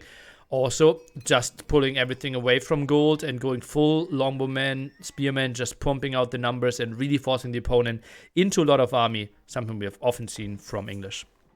Exactly. And, English wants to be aggressive. They have an economic advantage, but it doesn't work for itself. The economic advantage for English is cheaper farms, but you still have that initial investment you need to make. Imperial Official is also an investment. Then you've got a number of civs that have automatic economic advantage, such as Abbasid's Golden Age and Delhi's free upgrades. So English are always thinking, how am I going to bring down my opponent to my level in terms of the economy? They want to do a little bit of damage, either by forcing idle villagers, killing villagers, or forcing a military response. And you mentioned Wheelbarrow. Wheelbarrow in general is a very versatile and useful upgrade. But why would you get it early to slow down your aggression? Well, the answer there usually is because you're looking to resemble a level of aggression that people are used to. You want to make it look like that, but you want to squeeze in an economic concession that, while that makes you weaker for a minute or two, it's like a soft second town center, a soft expansion, an economic delay, an economic advantage that delays your military, but then you punch harder at, and I'm putting this out there kind of as a theoretical thing, you're pushing harder at 10 minutes. You've got a greater amount of units and available resources at 10 minutes instead, or at 11, even if you're weaker at 7. So that's kind of the theory behind that. Players will need to do a lot of testing in order to work out what is actually the best. And I feel like on this map, no economic concession into a military delay is worth it for English. I think they do want to bring in the actual numbers, do the actual aggression, just naked aggression without any concessions, and getting up an outpost early, I think, is usually the nuts for English. Behind this tree line that Leenock is currently exploiting, you want to put an outpost there, put a couple of villagers on stone, and make some arrow slits, and then take it from there. Once you've built up that buffer of aggression, you're going to fall back and do whatever. And how is Leenock going to solve that? We don't know yet. Oh, keeps 2 villagers on gold and has the second Imperial Official, so won't be too far behind when it comes to gold. Already 210 wood as well. Barbican of the Sun at the bottom to block off all the food, and plays with the sneaky stable at the left-hand side. So we'll have a good answer against the early longbowman. And right now, StriKeR, still no barracks, so longbowman alone won't cut the chase. Exactly. They won't get the job done. And yeah, I've experimented a lot with that early barracks. Some English players have shown, make the barracks and make sure it coincides with the feudal age finishing, that you can squeeze out 2 spears and 3 bows, and that's about all you can do. Then you run out of wood. That barracks does slow down longbow production. You make that barracks, you get 2 spears and 3 to 4 bows. You don't make the barracks, you get insta-pump to like 7 bowmen or so. But it doesn't look like StriKeR is actually doing that. He has a rather large investment still in gold gathering and food gathering, and not enough in wood. So he's made a few bows, and then he makes them idle in his base. So what are they there for? If he's not selling the notion that he's going to be aggressive, why make 3 bows at all? They produce so fast, and you've got so little wood that you could pump out those bows at any time. And that just... I put a little question mark behind that, behind making 3 bows and then making them go idle. I don't think that's the optimal way of doing things. Maybe he wanted to go more aggressively, but his scout actually did a brilliant job of finding the stable in the back. So yes, maybe there was more aggression planned, and then maybe the reverse gear there and felt like, okay, we have to take a different approach. And Spearman obviously not being used initially, but together with some Spearmen, they will certainly seek some aggression. Yeah, I think you might be right, because he did hide that stable, and then it was indeed spotted. So you're very likely on the money with that. Okay, now the question is, what are the next steps? And we see Imperial Academy at an interesting spot. Goes for an archer range with that as well. And typically Imperial Academy hugging the cliff. Not really what I like too much, in the sense that you're not really using the whole area. It's a bit like chess and having a knight at the edge of the field. Yeah, and to a degree that's kind of true, but it does touch the lumber camp with the tip. Ooh, Perfectly. just It the does tip. touch just the tip. The mill as well with the tip. And then the archery range and stables are covered as well. So it is actually going to generate a lot of passive gold available pickup sites. And more than that, this is a True GNU Imperial Academy. And more than that, it's also a huge pressure on StriKeR, who not only has scouted the Imperial Academy, but he maintains a line of sight on it and can see whether there are going to be True GNU. Additionally, we've got more villager production capabilities now for Leenock. So where StriKeR may have felt like he's got a bit of time to marshal his forces and make a preemptive spearman to protect his bows, we're now cranking out villagers. Leenock is like, French who? Lol. Because he's making villagers at 13 seconds during feudal, where a French player would be producing villagers at 17 seconds. He's got the villager production of StriKeR beat by 50%. While having access to True GNU. This is a crazy good setup for Leenock. He doesn't need any economy upgrades per se. Nonetheless, he is still getting those double broad access. His economy is insane. He's got wheelbarrow, broad access, and much faster villager production. If StriKeR doesn't shut this down in the next minute or so and does significant damage, this game is over. Like, this is an insane economy disparity between the two. Yeah, but StriKeR, maybe you're realizing that. Obviously, his scout is getting lots and lots of information. That's why we see the blacksmith would love to see instant siege engineering and lots of villagers on wood already. Wouldn't be surprised if two. Wow, I am surprised though, because we see the attack upgrade. We see the upgrade to see more attack for those archers. I think earlier rams would benefit you more in this situation than more damage output on your archers. Yeah, what's he going to use that attack upgrade for, right? Like, he's probably expecting to meet horsemen in the field, but it's not going to help him to kill Wall or Barbican of the Sun or anything like that, which, as you said, Ram would do. But an upgrade that he could still do afterwards, but it's still a full minute delay. Barbican actually not scouted yet, so first time he runs in it. Wanted to build a tower there, and now thinks better of it. The problem, though, that tower, even if it goes up, not easy to get actually vision on that wood line. Yeah, he's got that tower there. I expected that a lot earlier, potentially, maybe with arrow slits, but he decided not to go with that route. Now we've got the wooden wall. No vision yet, like you mentioned. And he can start to do those Lucifron-style tree cutting to try and get past that wheel. There have already been so many economic advantages here for Leenock. We look at the villager count. He's at 37 against 32. He's got wheelbarrow upgrade, the broad axes. He now has farms, saving up True GNU and horsemen. He seems to be in an excellent position. He even has a blacksmith with one ranged attack and one ranged armor. And he's able to exploit villages because he's in Song Dynasty. Wow, so many things going for Leenock right now, and it feels like StriKeR needs to make something happen. Look at that. Trademark Leenock again. He knows the push is coming. He knows he has mobility and goes for intercepting reinforcements again. Maybe even tries to go for raid. Hides in the stealth forest for now. Yeah, they're not spotted yet. There was a very close pass by of units, but he is not aware. Now we hear the charges. The horsemen taking down spears, taking down their counter like a pack of hyena hunting lion cubs. He's like, you guys are going to be a problem later, but right now we can still take you down. The horsemen kill that spearman, have now created a wedge between StriKER's army and his reinforcements, just like that Abbasid Dynasty game in game number 1. Funny move by StriKER. He's actually building a forward lumber camp, trying to chop through this area, and then gets the vision. Wow! The creativity! Nice. How long is this going to take him? He's got one tree down. Don't you only need to hit like once? Twice. I think you only need to put it down to 149 wood and then you can walk over it, right? Is that how it works? I thought so, but I might be wrong. Yeah, Might be I've wrong. tried to do like a straight cut through before, and it didn't work. So maybe Ah, that's okay. why. So you just need to chop it once.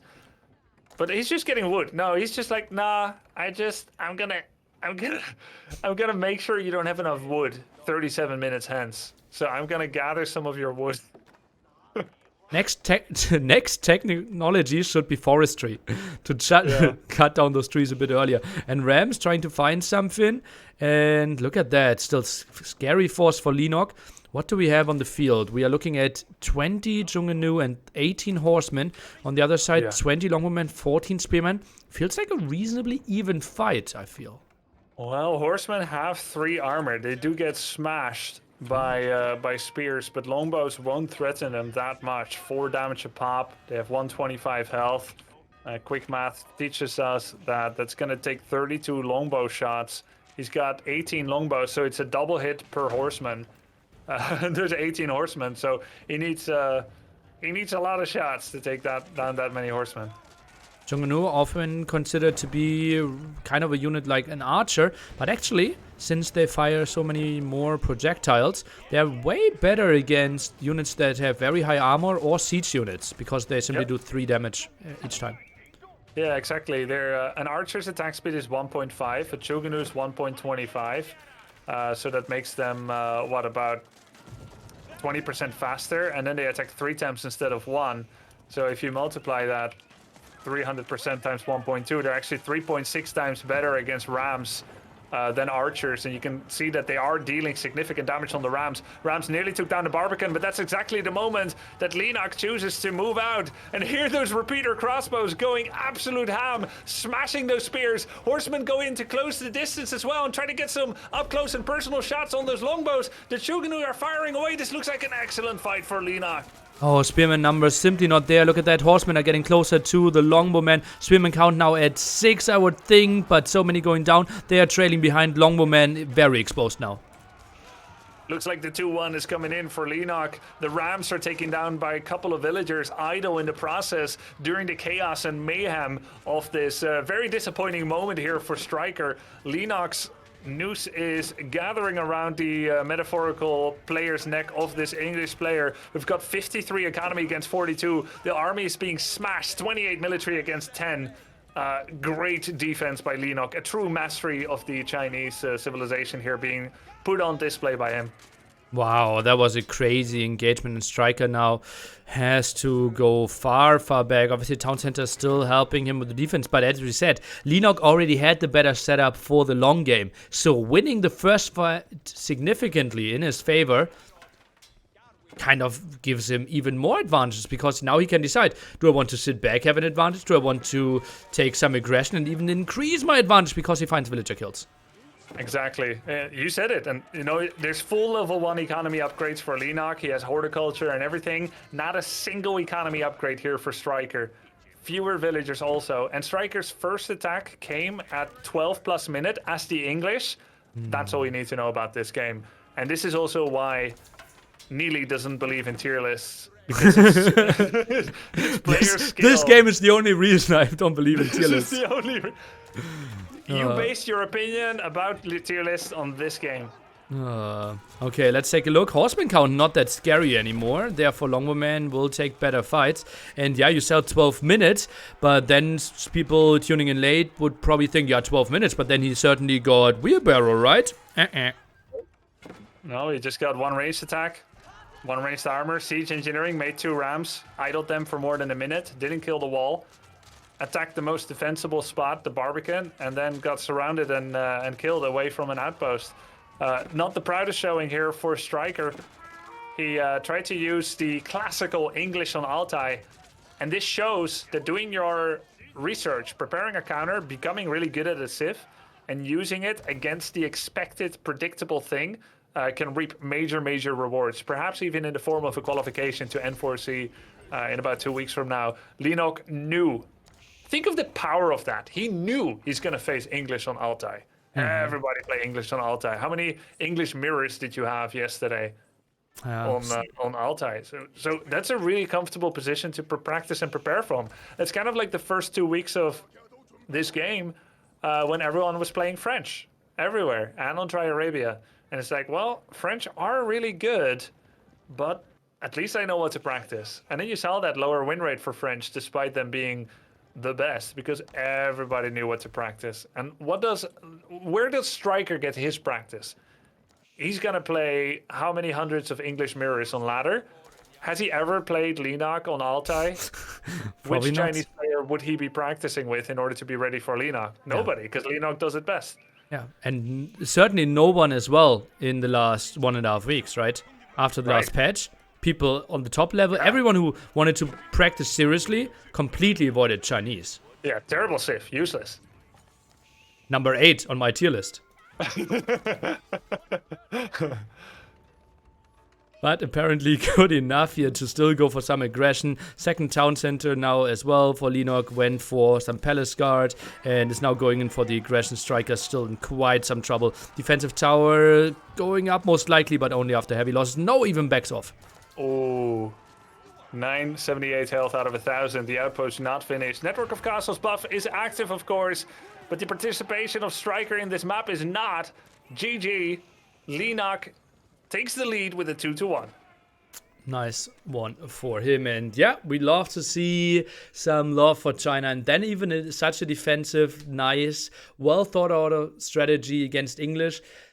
But we also kind of felt StriKeR with a mass longbow spearman aggression early on could have put on more pressure, because there was a time where it felt like Chinese were only having like 2 horsemen on the field. Yeah, it's like actually Chinese kind of have the Zerg mechanic from StarCraft 2, where you set up to produce something, but you don't produce it yet until necessary. You pull up your larva, and then if you get attacked, that's when you spam mass roaches. But if you don't get attacked, you get double broad axes and Song Dynasty first. That mechanic kind of is being applied here because Leenock made those stables. He made the range. The stables was scouted, and the mere existence of it forced a delay on StriKeR. He said, okay, can't go out there without spears, because if I send 6-7 longbows and I start making an outpost, it's going to get scouted. He's going to put an Imperial official on those stables, and he's going to pump out 4 horsemen in the time that it takes other civs to make 1.3 horsemen. Now all my longbows are dead. So, okay, I got to move out with the spears. He makes spears, keeps scouting, and sees, oh, Song Dynasty and a range. Oh, now he's going to have Chuganu. Well, I can't deal with Chuganu without ranged armor, but I first want ranged attack and rams. And he just kind of got in his own head. I don't think he looks back at this and says, that was the best way I could have done it. There was nothing else I could have done. Leenock and Chinese are just too good. I think he looks back at this and says, what the hell was I doing? This was not the right flow, but man, Leenock has a very clear game plan, and that flexibility, the implicit threat of Imperial official supervision on a military building, it allows Chinese to rapidly switch tacks and respond to threats that are very imminent with more preparation, less preparation time than other civs need. Yeah. So true. And yeah, that makes it so easy. Because he also was walled, he had the Barbican, so there was no force really to constantly produce. And at the town center, also how his deer spawned directly next to the wood line, and he didn't really need to heavily go onto gold. Kept his bait so tight, and then he could cut some corners, and he cut them beautifully. Very beautifully. Very clean build order as well. We see some villagers on gold, and then some Imperial tax collection. Okay, quick prediction. Yeah. The map is Hill and Dale. Okay. All in the chat, give me some predictions for the potential civilizations. And you go for some prediction as well. Okay. Hill and Dale. They don't have Rus. English have been used on one side. Chinese on the other. Abbasid and French have been used. Holy Roman are available. Delhi are available. I think we're going to see Holy Roman StriKeR against Delhi from Leenock. That's my prediction. Okay. Something very, very solid. And I would have said, Grubby, great prediction. And you're 50% right, which is solid. Would let you pass every single time. It actually will be a Delhi mirror.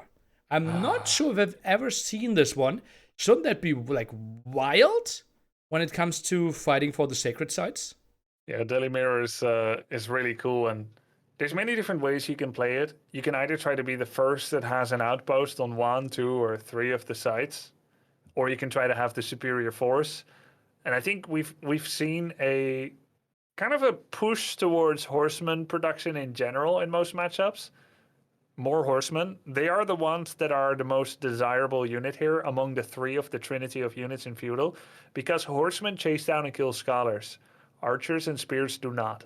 So think of horsemen as the #1 unit in this matchup in Delhi Mirror. And then horsemen get countered by spears, but they're slow.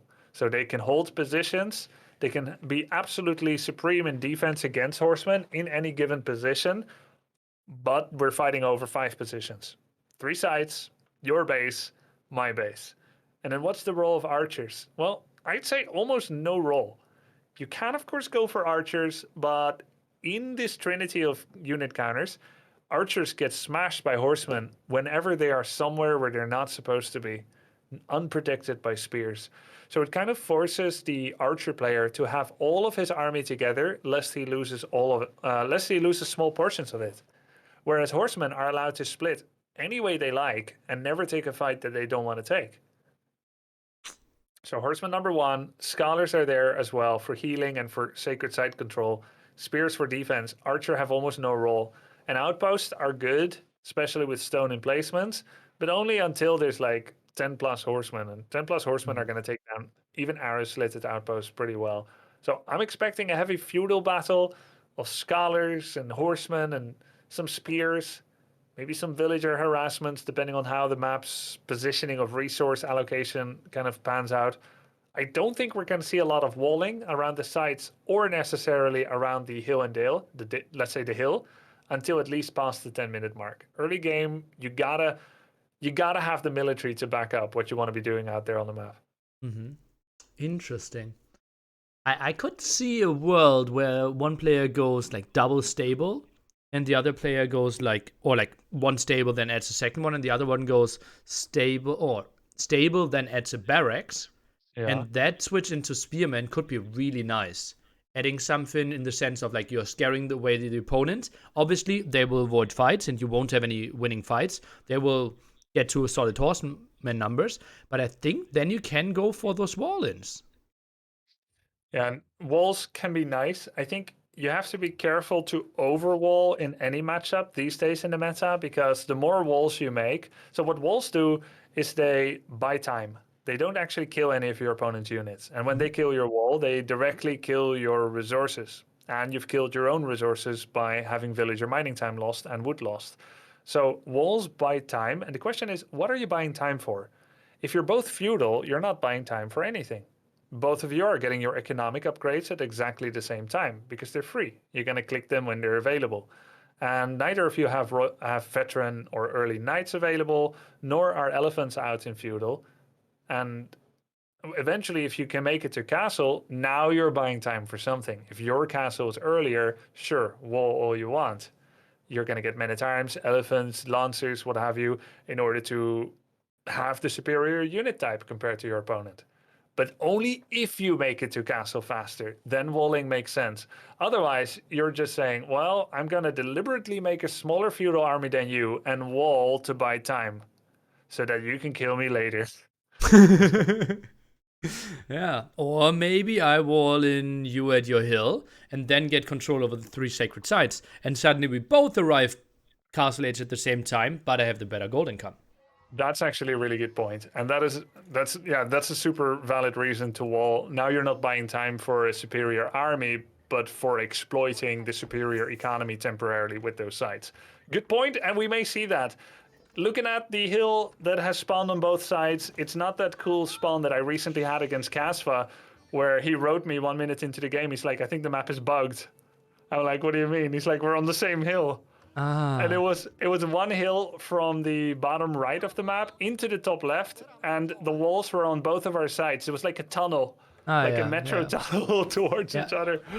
It actually generates like that, like 5% of the time. Really? Actually banned in our handbook. We called it players have to spawn on 2 different plateaus. Okay. I thought it was a lot of fun though. I Yeah, made yeah, my yeah. Barbican next to his base, but yeah. No, this is this is two different hills, three openings, a significant opening in the front for both players. All the gold for StriKeR is towards Leenock. There's three golds, and they're all actually super exposed. Pretty redonkulous.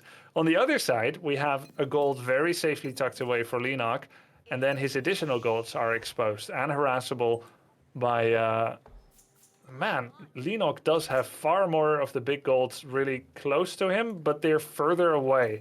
I don't know whose spawn I envy more. What do you think? Feels like, yeah, controlling the ramp for Leenock just controlled so much of the gold. Gets to the secondary 8k pile so much easier. It feels like StriKeR, if he doesn't have a lot of map control at minute 20, or let's say more like minute 30, and Yeah. his 16k gold are running out, Yeah, you're right. it will be tricky for him. Yeah, yeah. If StriKeR needs more than how much did you say? Yeah, 16k gold. He's in trouble. Try to make all your plans on 16k gold plus extras. Maybe take out the same calculator you did for like the shooting with the. No, that was my head. Ah, okay, good job, good job. Okay. Okay, I used the calculator. You heard my keyboard, right? Yeah, I did. Oh, damn. Oh, I still have a keyboard question, but I will ask that. I ask you in person. Okay. Secret? You don't want other people to benefit No, from the wealth like, of my knowledge about keyboards? it's only a Warcraft 3 question. Okay. And I actually asked you on stream once, but I got a very unsatisfying answer. Oh no! Oh Yeah, no! yeah. As a sub to my channel, I do. No, have I to think it do was like better 4 there. years ago. I wasn't subbed. I subbed afterwards and hoped for better answers in the future. But I didn't dare to ask again. So Did maybe. that work out? Oh, no. Well, I wonder how many more like you there are out there that I grievously mistreated. Maybe we can set the record straight and ask your keyword question now, right before it gets interesting here. Okay, so you know that you use the numpad to use items, right? In Warcraft 3. Yes. Why don't you buy a keyboard that has the numpad at the left-hand side of your keyboard? Because I get them for free. What do you get them for free? The keyboards. No, but just one where you can plug the numpad at the know, left-hand side. I know, I Don't have tell me you one. I got it intentionally for play free. worse. No, I know what you're saying, but your question was, and I know you like literal interpretation. Your question you was, didn't buy why them. don't you buy them? Yeah. And I got them for free because I was sponsored by SteelSeries, and they had a keyword that had the numpad detachable, so you could put it on the left. So you That's have why it I at the didn't left. buy it. You have it but at the left. Oh. I had it. And I thought that was a great idea, but my dinosaur brain couldn't adapt to numpad on the left, even though it was so close by. So I kept struggling, basically, to reach all the way to the right, and I still do that to this day. Yeah. You're really accurate still, because obviously Yeah. like years and years of muscle memory. But I still Yeah. think you're losing like 50 ms every single time you want to use an item. Yeah, I think so, but I'm so used to minutely adapting the position of my keyboard via the left chassis side of my keyboard that once I have something else to the left, I get angry at it. I'm like, what are you doing there? Okay, so I will sit right of you every single time we cast together. No, my left. Don't sit to my left. Yeah, I don't want to sit Obvious. right of you. Yeah, If you're to my getting left. angry, Oh, you want to? I want to sit right. Yeah. Oh, I don't want thought to you have said you won't. angry. Won't. Yes, Ah, want yeah. to. Yes, Okay, exactly. yeah. Yes. Don't get on my bad keyboard side. But no, I'm easygoing, Lily. Anyway, game is going on. Really? We've got, of course, equal villager count by both. We've got one horseman out by StriKeR. In production, nothing yet for Leenock. He's making a barracks. He's got an archery range. He's got one archer. Not going with the horseman that I predicted. StriKeR's doing the expected thing, pumping horseman. In terms of the sanctity upgrade, should be looked at. We have a 145 remaining here for StriKeR. 145 on the sanctity, and on the other side for Leenock, he is at 125 himself. was a while ago that we mentioned it for StriKeR, so pretty even. And Leenock is going with the trinity of buildings. He has the option to produce from any of them, only has the single archer. He's even going to show it, but he's not making anything else as of just yet. But he's got the option to make any military unit. Okay, so a bit more control for StriKeR. And the big question is, like, if you finish Sanctity, are all your 3 scholars instantly going out? Do you instantly want to put on pressure? It feels like StriKeR has enough map control to justify it. Yeah, I think so. I think those horsemen are the superior choice. Of course, I'm always respectful of what any of the players could potentially be doing. Leenock, he must know what he's doing, right? Like he's planned, he's played this. He's making his own horses and spears. The archer is still alive somehow, and that's the only archer he's made and will be making. He's now fully working on spears and horsemen. On the other side, we've got archers and horsemen from StriKeR, mostly horsemen and a couple of spears. I actually think if your horseman ball is big enough, this is a pretty okay matchup to go for. If you have more horses, I think horse and archer is fine. If you've got fewer horses, it doesn't work. So far, I like StriKeR's position. And to answer your question, I'm not answering it. StriKeR's answering it. He is sending 2 out of his 3 scholars out. Yeah, interesting move there, certainly. And that will obviously put on some pressure on Leenock. Also an outpost next to the center. So wants to go for the full control. Horseman number looks nice for StriKeR. Very nice. He's got those horses a little bit out of position, perhaps. I think he's looking for scholars that maybe would be heading towards the top of the map. Fun fact, no blacksmith for either player finished yet. It is in production for Leenock. Just think for a second what that 150 wood for that archery range could have been. It could have been for Leenock a blacksmith if he squeezed it in, but it would have told a different story. Think of the competitive story it tells when it comes to scouting versus scouting, and that archery range definitely tells a different one. You see an early blacksmith, you're supremely confident about what you can do in a game. So maybe there's some psychological aspect there. But so far, StriKeR's losing this battle hard. He's fighting straight into spears with horsemen. His archers are getting taken down by horsemen, which is why usually I like this horseman spearman army much better. Spears kill horses fast. Horses kill archers fast. Archers don't kill spears that fast. And that's why I think... Yeah, I really thought that StriKeR was going to do okay with his horseman count. But as it comes down to it, it just didn't look good at all. And now we've got scholars coming in for Leenock, going to 3 different sites already. He's pushing back StriKeR as well. Oh man, simply felt like no real spearman there. It's full horseman archer, and it felt like Leenock going for the triple composition. The 1-1-1, like the StarCraft Pro would say, worked out way better. 1-1-1. Siege tanks, marines, and medevacs, and then just pulling 30 SCVs. That felt felt like the early Mongols of StarCraft 2 Wings of Liberty. Okay, let's take a look. Sacred Site at the top. 2 wolves trying to kill the scholar, but he sits at 130 HP, so might actually soldier through there. Yep. He's capturing the site. Horsemen coming in to deal with the wolves. The Neely wolves have started in the middle as well to buy time for that Sacred Site capture point.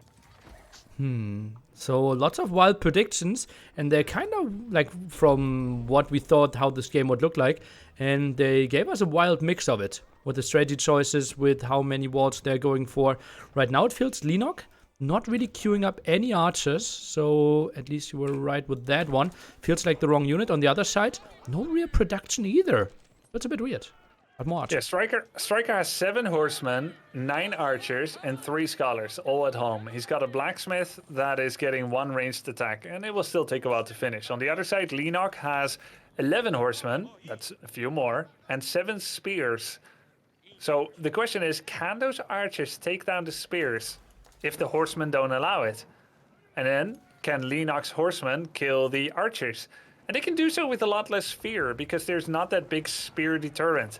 Leenock accumulates enough resources to age up. He is going to be starting to age up now with the compound of the defender with 8 villagers on it. On the other side, StriKeR. We have the big engagement in the center, though. Spearman now getting closer. Horsemen in the stealth forest. And it felt like the archers couldn't really find the kill here. So many archers going down, and that makes the Spearman of Leenock so strong again. Yeah, try to shoot down those spears. Like, now it's a bit easier, but when they all group up, are you gonna shoot the right target? That requires precision. Pushing horseman spears into the other with a move does not require precision. And I think as much as you think your micro may be worth singing psalms about, I think there's something to be said for playing the easier army composition of horseman spears. Leenock takes the W, 3-1 victory. StriKeR, confident in his Delhi in general. He's kind of known for it. He's kind of said like, yeah, I've got a Delhi Smurf with 90+% win rate. It felt like nothing into Leenock. Bit of a weird opener by Leenock with that one archer. Was it a trick? Was it a mind game? Has he had positive enemy responses after that one? Efficiency would say blacksmith into horseman into spears. But maybe because you're playing against a player and not against an AI, just trying to hone the most efficient process of things, maybe Leenock threw him a curveball there, and that's half the game really at this level. Huh, yeah, maybe. And you simply saw StriKeR not going for any spearmen. Felt so wrong in this matchup. And as you mentioned, archers probably losing unit. Yeah, horsemen are the best. They kill scholars. We saw that being put to effect. What counters horsemen? That's about as as simple as that equation goes. And Leenock played it classically. He, as you saw, he didn't try to go for outposts. There really isn't enough time to build an outpost in the center of the map. If you're both having an arms race, walls, outposts are all distractions. You just need the two best units for this situation, horses and spears, and then it comes down to battles. It's like circling, baneling against each other, or take any RTS, take two basic units, and then just battle. It's a mirror matchup. Maybe there are innovations possible where you go for archers and you make a wooden wall around them, but money is so scarce early in the game that it's very likely just about battle.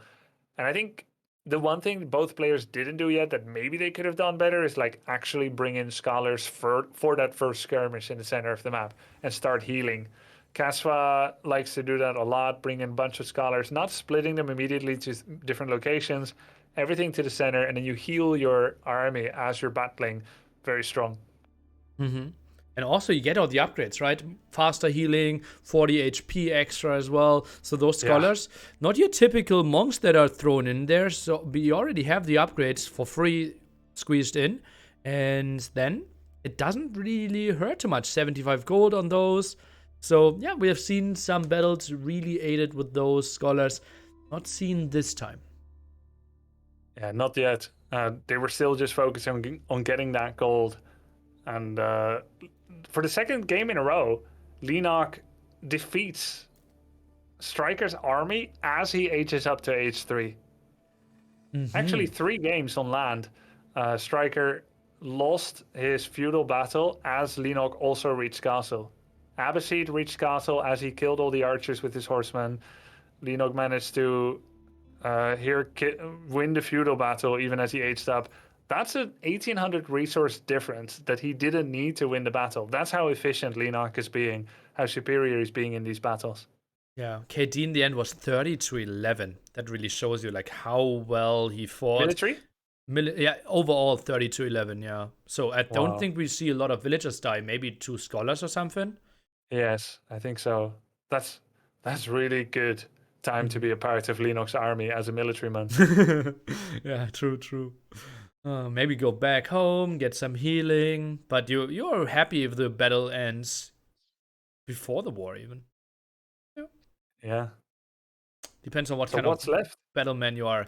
Well, Lipany will be the last home map of StriKeR. If StriKeR wins, we will only see home maps of Leenock after that. And Lipany, really aggressive map. And we will see something that we didn't see too often. A Mongol mirror. Oh, my favorite. Is it? Actually, I think Mongols have shown quite some interesting stuff. Simply because the opening is so unknown. In the sense, like, are we going for stable? Are we going for spearmen? We've seen archer play as well. Scouting is crucial.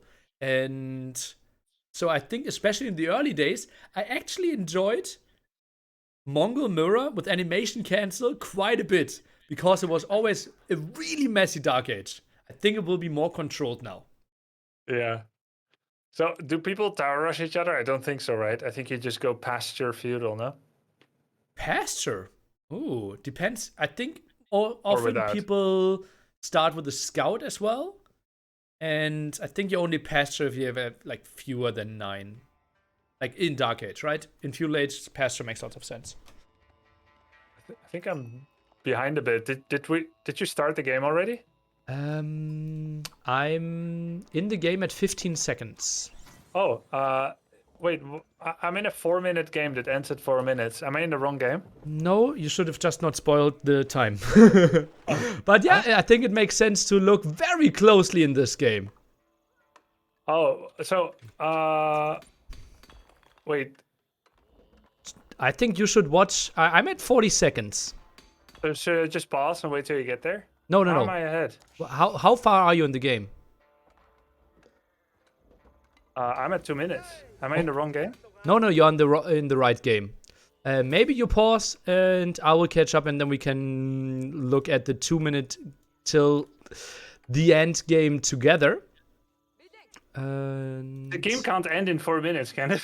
It's a Mongol mirror with 2 very open ovals, and we see a barracks opening, double barracks opening. So yeah, what exact time are you at?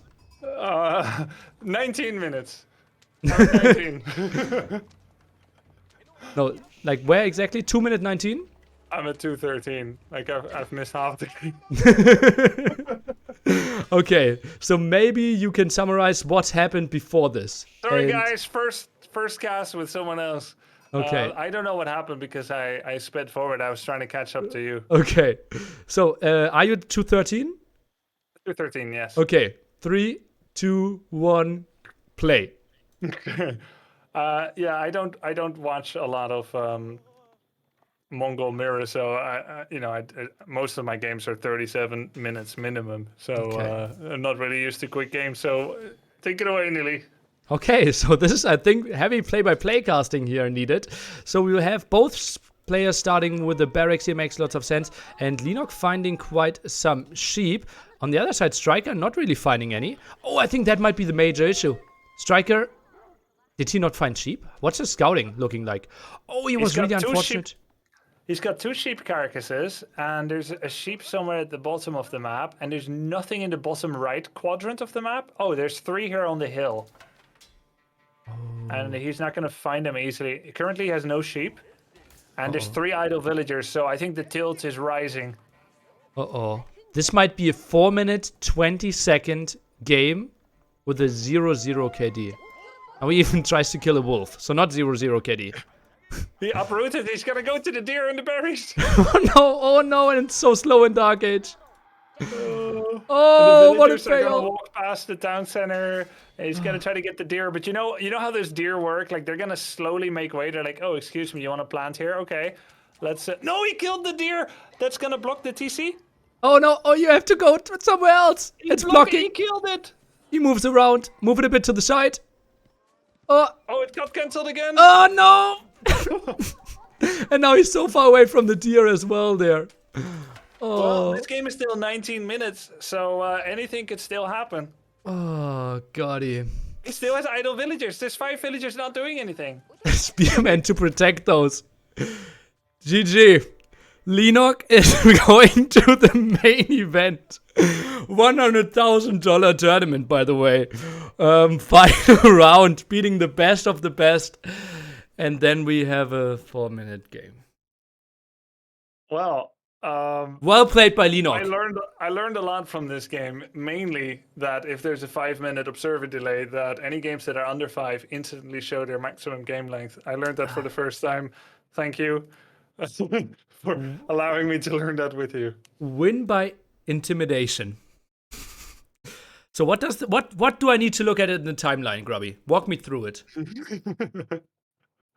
The only thing that mattered here, it seems, as there was 0 context with the enemy, is this was a farmer game, a herder game. It looks like Leenock sent his con to the center of the map. I'm just gonna watch that replay again. I thought there was some stellar Age of Empires 4. Let's watch the replay because there's a lot to learn here. Okay, let's hope both have their accounts open. We can do that. Yep, I'm watching now. You want to join in?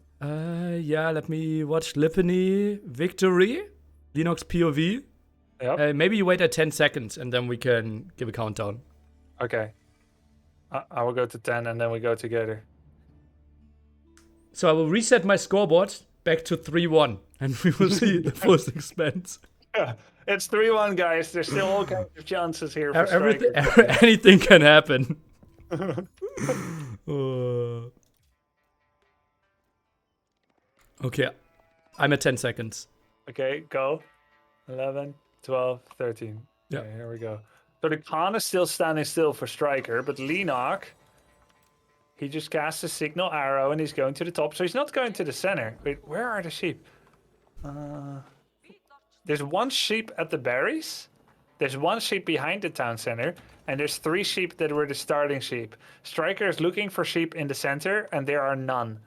Then there are 2 sheep to the right side forest of StriKeR's base. And there are 3 on the hill that are kind of in the right over the sacred side on the right side. So he hasn't found anything yet. And then Leenock currently has 3 sheep as well. He missed the 2 behind his town center for now, and he's sending his Khan to the bottom left. He doesn't have a whole lot himself either. Okay, maybe more fighting spirit or something. It's really unfortunate for StriKeR. Oh, he did make a second scout. Let's at least say that when you make a second scout, you manage RNG better. You get a larger percentage of luck. And And we can say that if StriKeR had made a second scout, he would have sent them into different parts of the map and have a higher chance of finding sheep. When you play for a single Khan, no scout, you take the risk of bad luck. And also that he is around with his Khan at the front, trying to delay the barracks. Doesn't make any sense if you only have 3 sheep. Yeah. Yes.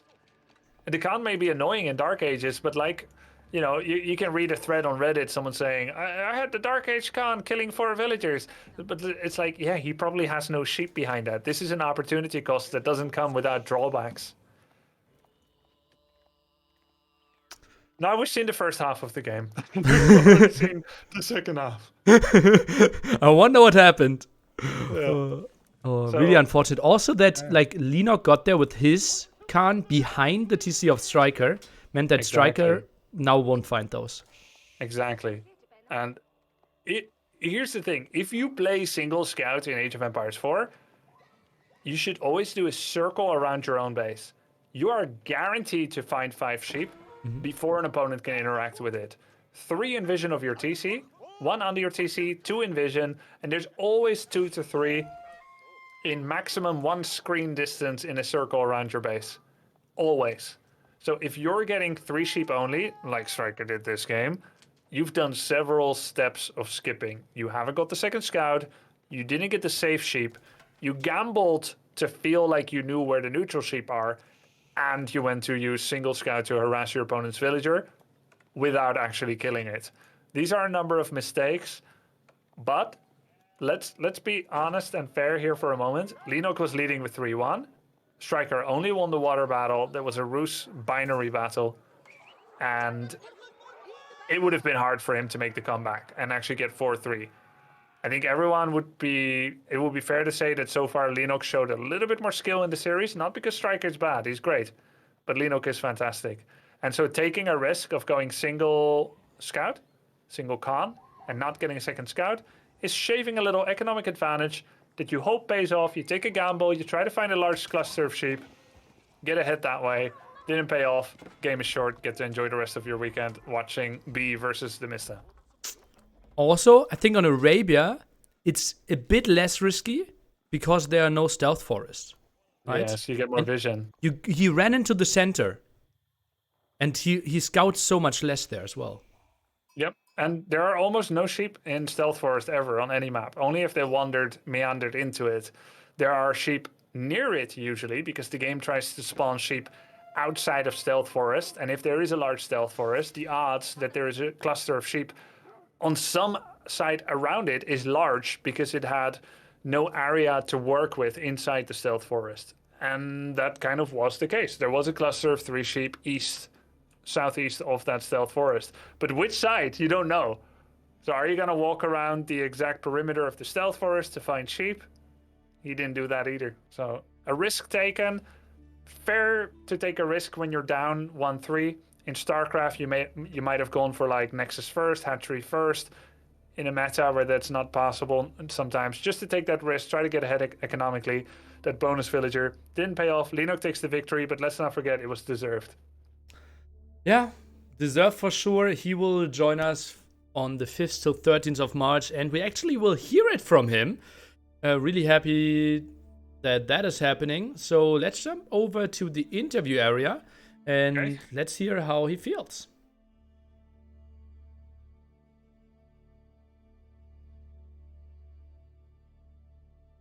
Hello, Leenock. Hello, hello. How are you feeling? Congratulations. It's very good. Thank you so much. You played a Leenock. lot. Oh, Grubby, Yeah. go ahead. Leenock, your stream title was N4C or Die. We are all very happy that you're not going to die. Yes, yes. I really, if you lose, die. I will die, but yeah, I will alive. How important this qualification is for you? I'm not sure. Really hard to play 8 faction. Really, because when I in StarCraft, was just playing Zerg, so but need 8 factions, so very hard. Need more Yeah. practice, I think. Yeah. Yeah. Do you think it's easier to play different faction in Age of Empires than in StarCraft? Like, how is your Terran? How's your Protoss? Because these factions are more different in StarCraft, right? Yeah. I'm not smart, so needed hard practice if you wanna be well player. So need 8 faction. Every faction need hard playing, so very tired nowadays. Really. Hard work, yes. Yeah. You played so much, multiple hundreds of games, and Yes, right. you really learned those civilizations. Really happy to also see China win today. What do you think is your best civilization right now? Now my best is before is China, but now not my China. Just China is very bad. So nowadays is Abbasid is best, I think. Oh, okay. Hmm. So, go ahead, Grubby. Leenock, some people are making tier list ranking for races. Strong race, weak race, rank 1 race, rank 8. And not just for you, but for everyone. And some people say China rank 8. Do you think these people is very stupid? Yes, it's true. Sure. Very stupid. It's true? These No. people that say China rank 1 is stupid, or Chinese are stupid? The strength. Chinese is so stupid. Now I think Chinese is B rank. Okay. Very bad. B rank, yeah. Yeah. But you still use them to win against English on Altai. Do you Because think? yeah. Yeah. Because England is C tier C. Using B to beat C. Yeah. So I can win. Yeah. So you said you have been working hard and you're so tired, and you only have 2 weeks until the main event, and you qualified. How hard are you going to work next 2 weeks? Really, when I eating and another time is all practicing. So for this tournament. Nice. Only nice. eat, sleep, and practice. Yes. Nice, and repeat that. So you will compete against 7 other players. How will you finish? Will you win the whole tournament? I hope, but they all player is so good player. So if I want to win, need to really hard player practice. Okay. I think. Are you scared of anyone? Who do you think is the best right now? I think it's Marino is best now. Just my think. Almost similar, but Marino is now very well playing. Yes. He's very strong. And when it comes to not player ranking, but who you wanting to play versus for fun, for reputation, who you want to play against most in N4C? Marinode. Nice. For fun. You're the Nice. strongest. Oh, wow. Okay. Very Pretty happy that you courageous. qualified, Leenock. We will see each other in not only 2 weeks, and I hope you Yeah. will train a lot. Very happy that you Okay, okay. qualified. Have a great one and congratulations. Thank you, everyone. Thank you. See you in Germany, Berlin. See you in Germany. Yeah, see you there.